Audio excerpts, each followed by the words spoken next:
Assalamualaikum warahmatullahi wabarakatuh.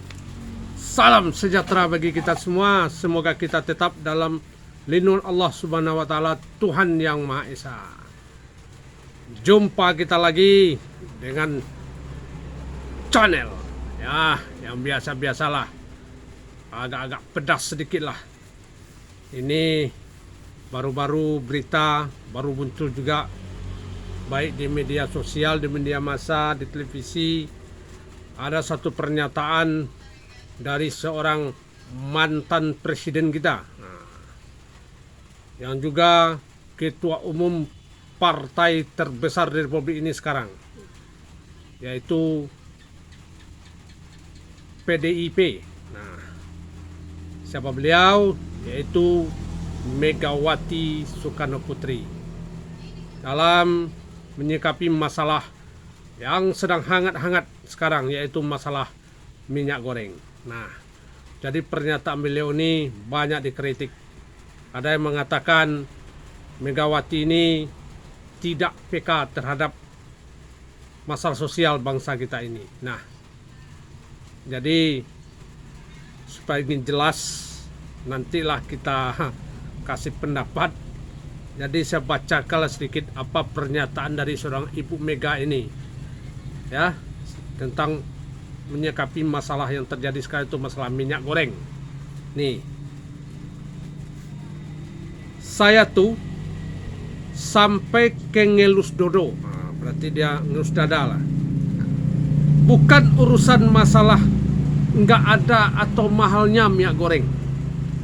Saya ini sampai mikir. Jadi tiap hari ibu-ibu itu apakah hanya menggoreng sampai begitu rebutannya? Nah, inilah yang dia katakan, ya. Jadi dalam arti kata, kalau saya berpendapat ini, jadi janganlah ibu-ibu itu menggoreng terus lah, ya.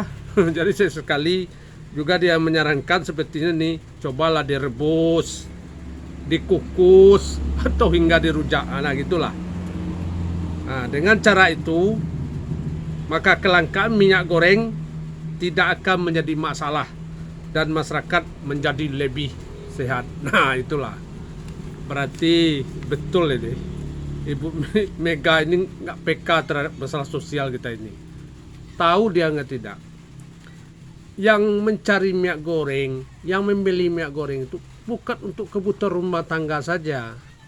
Nah, ada para pedagang-pedagang kecil yang menggunakan minyak goreng tiap hari. Nah, ada pedagang gorengan, ada pedagang pical lele, ada pedagang nasi goreng. Nah, itu membutuhkan minyak goreng. Memangnya nasi goreng itu bisa direbus. Jadi goreng-goreng itu direbus semua. Pical lele itu direbus. Nah, inilah yang saya lihat pernyataan beliau ini seolah-olah begini nih. Ini menutupi sebetulnya nih, menutupi kelemahan pemerintah sekarang. Sebab kita tahulah bahwa pemerintah sekarang adalah yang berkuasa itu adalah PDIP. Nah, presidennya siapa lagi? Presidennya adalah kader dari PDIP, atau lebih dulu pernah disebut Pak Jokowi ini adalah petugas partai, dari PDIP. Nah, anak beliau Puan Maharani ketua DPR juga. Nah, jadi seharusnya kalaulah Ibu Mega ini betul-betul seorang tokoh, seorang mantan presiden, tentu dia tahu situasi kondisi negara ini.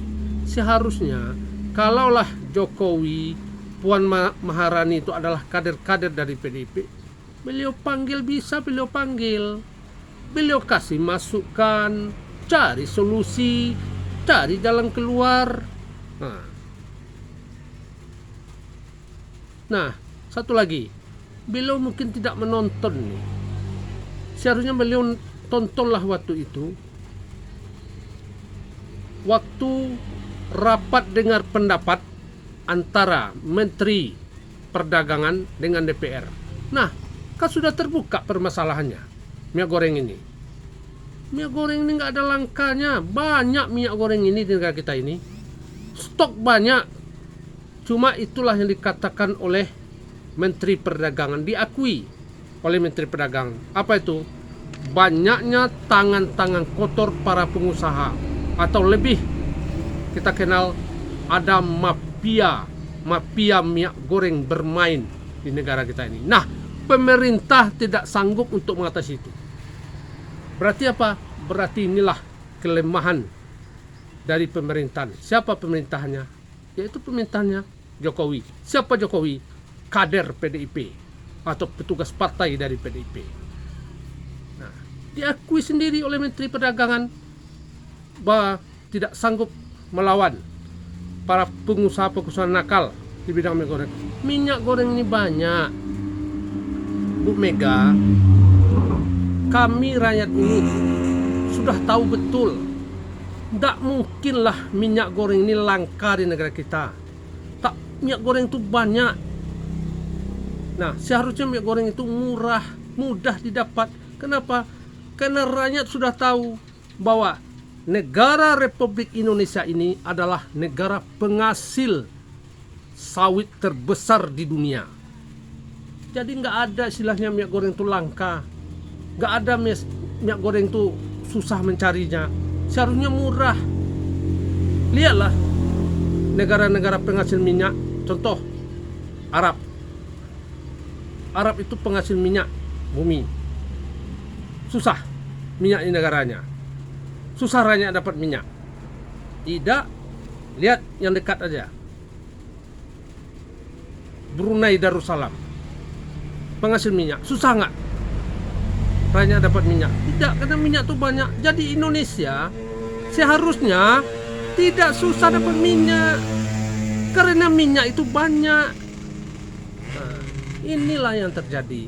Rupa-rupanya kita sudah tahu apa itu pemerintah tidak sanggup untuk melawan para pengusaha-pengusaha nakal atau mafia minyak goreng.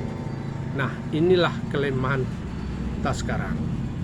Jadi saya katakan sekali lagi,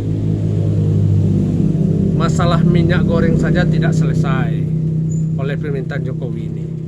Ya, bagaimana menyelesaikan masalah Papua? Minyak goreng aja dia nggak selesai. Nah, nggak ada solusi sampai sekarang. Mana solusinya sampai sekarang? Belum ada. Minyak goreng masih mahal. Masyarakat masih menjerit. Nah, inilah seharusnya Ibu Megawati ini PK terhadap masalah-masalah ini. Nah, dia harus cari jalan keluar. Apa solusinya? Panggil itu petugas-petugas partai itu. Kasih masukan. Itu barulah seorang tokoh. Bukan membuat pernyataannya begini. Nah, ini melemahkan semangat para masyarakat. Masyarakat sudah susah sekarang. Seharusnya Ibu Mega harus tegas mengatakan, minta kepada pemerintah harga minyak goreng itu harus murah supaya dapat dijangkau oleh masyarakat. Nah, itu yang saya harus dilakukan. Bukan disuruh merebus, rujak, dikukus, bukan begitu. Nah, jadi sekali lagi saya katakan, masalah di negara kita ini sekarang adalah ketidakmampuan pemerintah, lemahnya pemerintahan Jokowi ini dalam menyelesaikan masalah-masalah yang ada di negara kita ini. Jadi nampaknya kinerja Pak Jokowi ini dia yang bisa dia kerjakan, yang ada uangnya, yang ada uang baru bisa dia kerjakan. Misal jalan tol ada uangnya, bisa itu. Nah, sekarang pemindahan ibu kota, dananya sudah ada rencana dananya. Nah, jadi pemimpin itu bukan begitu. Ujian terberat dari seorang pemimpin adalah dia bisa menyelesaikan satu masalah di negara ini. Nah, cobalah selesaikan masalah minyak goreng ini. Cobalah selesaikan masalah di Papua itu. Itu barulah bisa dikatakan dia seorang pemimpin. Jadi sekali lagi saya katakan dengan tegas, masyarakat memilih pemimpin itu adalah untuk menyelesaikan masalah, bukan menambah masalah. Jadi cukup 2 periode saja, jangan minta lagi 3 periode, cukuplah. Cukup sekian dulu, lebih dan kurang saya mohon maaf. Kesempurnaan itu hanya milik Allah Subhanahu wa taala, Tuhan yang Maha Esa. Assalamualaikum warahmatullahi wabarakatuh.